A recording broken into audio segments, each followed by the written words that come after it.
누구나 밝은 세상에서 행복한 삶을 꿈꿉니다. 기왕이면 편안하게 더 안정되고 아름다운 곳에서 살아가기를 원하지요. 여기 화려한 도시, 편의시설로 가득한 공간, 이상을 실현할 땅이 있습니다. 그런데 구성원들 하나하나가 믿을 만한 사람이 되질 못합니다. 어디 하나 정붙일 데 하나 없다면 이곳에서 살고 싶으십니까? 요즘 바뀌어진 가치관 속에서 사는 일부 사람들은 저는 혼자 살아도 괜찮아요, 편하기만 하면 됩니다 라고 말할지 모르겠지만, 인간은 결국 사회적 동물입니다. 곁에서 함께할 만한 사람이 없다면 행복해질 수 없죠. 군대가 힘든 이유는 그곳에서 받는 훈련이 힘들어서가 아닙니다. 계급사회가 만들어낸 상하관계, 더 나아가 인간의 이기심이 만들어낸 삐뚤어진 인간관계 때문에 군대는 괴롭지요.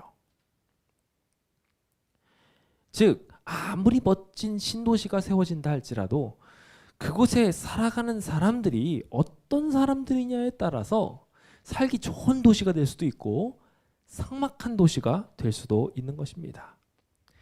바른 생각을 하는 시민, 남들을 배려할 줄 아는 시민은 꾸준한 양육을 통해서만 존재할 수 있습니다. 어디에서 그 일이 가능해질까요? 성인이 된 사람이 인간의 본성과 반대되는 자원봉사나 희생정신을 키우는 것을 배우기 위해서 어딘가를 찾아가서 공부를 한다? 상상이나 할 수 있는 말입니까? 성인이 되는 순간 펜을 탁 놓고 싶어하는 사람들이 일반적인 모습일진데, 심지어 우리의 본성과 반대되는 것을 가르침 받기 위해서 어딘가를 간다는 것은 사실 굉장히 어려운 부분입니다. 그런데 교회는 이 어려운 것을 가능하게 하는 곳입니다. 세상을 밝게 할 나눔의 학교이기 때문입니다. 이곳에서는 꾸준히 나눔의 행복을 실천하는 사람들이 양육되어집니다. 성경은 교회 구성원들에게 너희는 소금이고 빛이다 라고 말하면서 주변 사람들에게 착한 행실들을 보여주며 선한 영향력들을 통하여 그들을 행복하게 만들어 주어라. 그들이 행복할 때 너희도 행복할 것이다 라고 말하고 있습니다. 즉, 맛깔나는 삶을 위한 소금, 어두운 곳을 밝게 비춰주는 빛이 되어서 세상을 더욱 희망 있는 곳으로 만들어줄 사람이 되라고 성경은 교회의 구성원들을 끊임없이 다독이는 공간이라는 것입니다. 이런 평생교육원이 또 어디에 있겠습니까? 이곳의 구성원이 되면 강제하지 않음에도 불구하고 사람이 변화합니다. 양심의 법에 의해 법이 없어도 살 사람이 될 것이며, 욕심 많던 사람들이 남들에게 나눔을 실천하고 자기밖에 모르던 이가 양보를 하기 시작하는 놀라운 일이 일어나기 시작합니다. 심지어 남을 위해서 자기의 목숨을 희생할 결심까지 하게 되는 곳이 놀랍게도 교회입니다.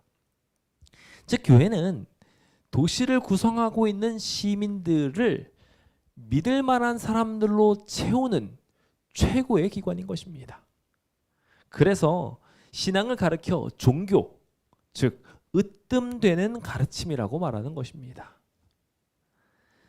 한 조사에 따르면 사회 전반에 걸친 봉사활동을 조사했을 때 무려 90% 가까운 곳이 이 성경의 영향력 아래 놓여 있다고 조사하기도 하였습니다. 실제로 봉사단체의 대부분이 이러한 기독교 단체, 가톨릭 단체 이런 곳들인 것을 생각해 보게 될 때 정말 많은 사회적인 봉사가 하나님의 말씀을 통해서 비롯되어 시작되었다는 것을 우리는 알 수 있습니다. 이 선한 영향력을 주고 있는 곳이 다름 아닌 여러분들이 지금 향하고 있는 이 교회라는 것입니다.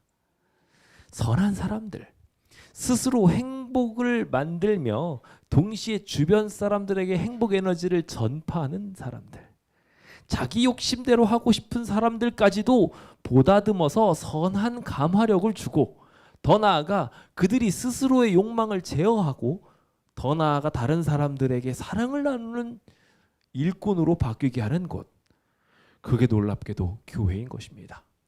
그러니 그곳이 없으면 안타깝게도 이 도시는 순식간에 삭막해질 수 있는 것입니다. 사회를 악으로 물들지 않게 도와주는 중심 공간, 그 교회의 영향력은 매우 매우 중요하다고 말할 수 있습니다. 오늘 우리가 이 놀라운 자정작용의 이야기를 살펴보고자 한다면 1시간으로도 모자랄 것입니다. 하지만 더 중요한 것을 위해 잠시 그 시간을 접어두고 우리가 생각해야 될 몇 가지 중요 사항들을 생각해 보려고 합니다. 근래 들어 많은 사람들이 교회가 필요 없다라고 말하는 사람들이 생기기 시작했습니다. 교회 중에 극히 일부가 아직 선한 감화력에 물들지 아니한 어떤 사람들과 연루되어 사건 사고를 겪게 되는 일들이 생겨났기 때문입니다. 교회를 다니는 사람들이 저래도 돼! 라는 일들이 우리 귀에 심심치 않게 들려옵니다. 그것들을 들을 때면 우리는 교회에 대하여 실망하게 되지요. 사실 성경에서 가르치고 있는 것처럼 인간은 본질적으로 악합니다. 교회에 오면 오히려 나는 죄인입니다 라고 말하는 사람들이 더 많지요. 동시에 예언적으로도 이 마지막 시대에는 더욱더 불법이 성하게 될 것이다 라고 분명히 말하고 있습니다. 그런 것을 생각하게 될 때 우리는 이 교회의 문제들이 조만간 터질 것이라는 것에 대하여 어느 정도 인지했을지도 모릅니다. 하지만 교회에 대한 기대 가치가 높았던 사회적 시선에서는 작은 흠이라 할지라도 교회에 대하여 실망하기에는 충분했던 것 같습니다. 특히 코로나 사태 이후로 교회에 대한 이미지는 더욱 실추되기 시작했습니다. 감염원들을 교회에서 찾는 많은 이들이 있었습니다. 사실 일부 집단이 실수한 것은 분명합니다만은 그들이 전체를 대변할 수는 없었습니다. 하지만 그 화살들이 쉽게 찾을 수 있는 정직한 교회들의 이야기에서 결국 드러나게 되면서 안타깝게도 교회에 대한 인식은 매우 좋지 않아지게 되었습니다. 예전에는 선하다, 도움이 된다 라고 말하던 이들이 이제는 모르겠다를 넘어서서 불편하다 라는 이야기까지도 나올 정도로 교회는 점차 설 곳을 잃어가고 있습니다.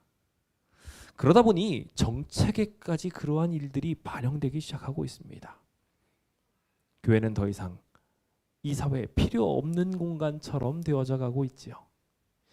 일례로 이번 광명시 재개발에서는요, 16개의 재개발 구역을 만들었음에도 불구하고 종교 부지에 대한 대책은 딱 5개밖에 없습니다. 놀라운 일 아닙니까? 그렇게 많은 교회들이 이 지역에 있었는데 도대체 그 교회들은 다 어디로 가게 되는 걸까요?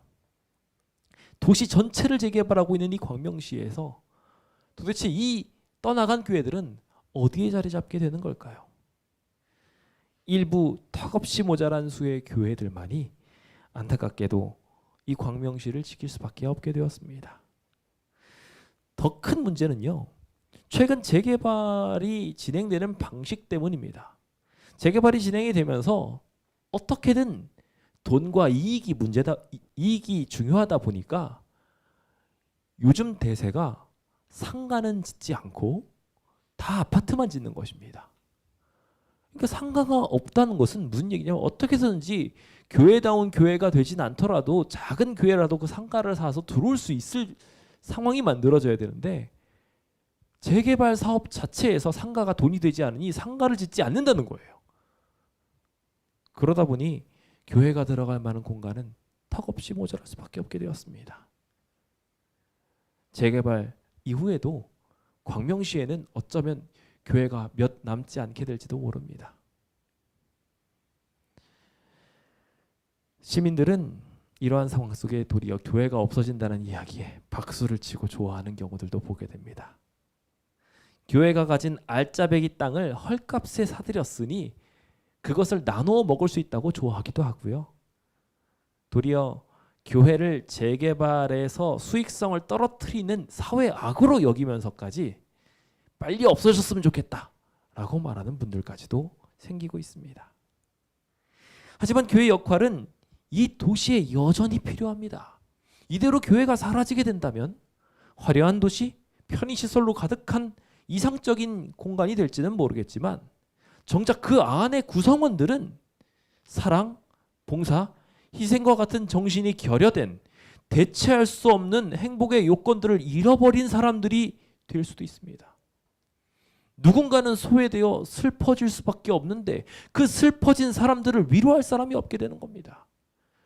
어디에서는 분명히 봉사자들이 필요할 텐데 그 봉사자들이 안타깝게도 만들어지지 않게 되는 것입니다. 실제로 역사 속에 이러한 일들이 일어났었습니다.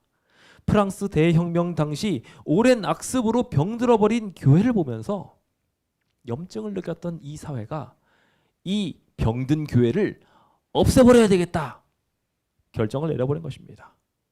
그래서 성경을 모두 꺼내서 불태워버리고 교회들은 다 파괴해버렸습니다. 성경 금지 법안이 통과되고요. 공포시대가 시작되었고 암흑시대가 시작되었습니다. 그들은 승리의 개가를 부르면서 신이 없는 세상이 생겼다. 이제야 우리는 인간답게 살 수 있게 되었다. 라고 말했습니다. 하지만 그 인간다움은 끔찍함을 불러왔습니다. 수많은 사람들이 양심의 소리를 더 이상 듣지 못하게 되었고 그 결과 강탈, 살인, 심지어 수많은 사람들이 힘없이 죽어가는 일들이 무수하게 일어나게 되었습니다. 거리에는 무서워서 나갈 수 없게 되었고 그곳을 점령하고 있는 폭도들은 서로 집단적으로 싸움을 벌이면서 죽어가기 시작했습니다. 선한 과마력이 사라진 사회는 비극으로 물들게 된 것입니다. 성경에서도 이와 같은 비극의 결말은 같았었습니다. 홍수 이전 세상에 하나님의 아들들이 사람의 딸들에게 들어가서 이 세상과 똑같아지려고 했었을 때 하나님에 대한 거룩한 가마력을 빼앗긴 이 사회는 순식간에 재앙으로 물들기 시작했습니다. 생각해 보십시오. 만약에 우리가 하나님을 잃어버리고 하나님이 말씀하시는 사랑과 박의 정신들을 우리 안에 키우지 않게 된다면 이 사회는 어떻게 되겠습니까? 그 선한 가마력과 양심이 사라진 이 도시에는 결국 폭력과 재앙이 잇따르게 될 것입니다. 우리가 지금 이득이라고 생각했던 이 재개발조차도 도리어 우리를 빚더미에 앉게 하는 비극으로 만들어버릴 수도 있는 것입니다. 그러므로 이기심에 빠지게 하는 악한 가마력을 억제하고 세상을 밝게 할 이타적 나눔을 실현할 평생학교가 이곳에 필요합니다. 대홍수를 통해서 생겨났던 이 비극들, 어쩌면은 그 비극들이 우리의 가족 속에서도 일어날 수 있습니다. 여러분들의 가정에 부모의 희생이 사라진다면, 자녀의 순종이 사라져버리게 된다면 여러분들의 가족은 어떻게 되겠습니까? 이 변하지 않는 가치들을 이 사회에서 끊임없이 교육하고 있나요? 아니요. 그 교육은 학교를 졸업함과 동시에 사라져버리고요. 심지어 학교에서조차 도덕 수업을 점점 줄이고 있습니다. 그것보다 수능에 도움이 될 만한 그 시간들에 더 역점을 맞추며 머리는 찼지만 마음은 각박해진, 편의성과 힘은 늘어났지만 안타깝게도 사람답지 않은 사람이 돼버린 많은 잘못된 인재들을 양성해가고 있는 것입니다. 저희 광명교회는 1975년 아직 이곳이 광명시로 발돋움하기 전부터 이곳에서 사랑을 나누기 시작했습니다. 하나님께서 말씀하신 대로 나눔과 봉사는 우리 교회의 특징 중에 하나였죠.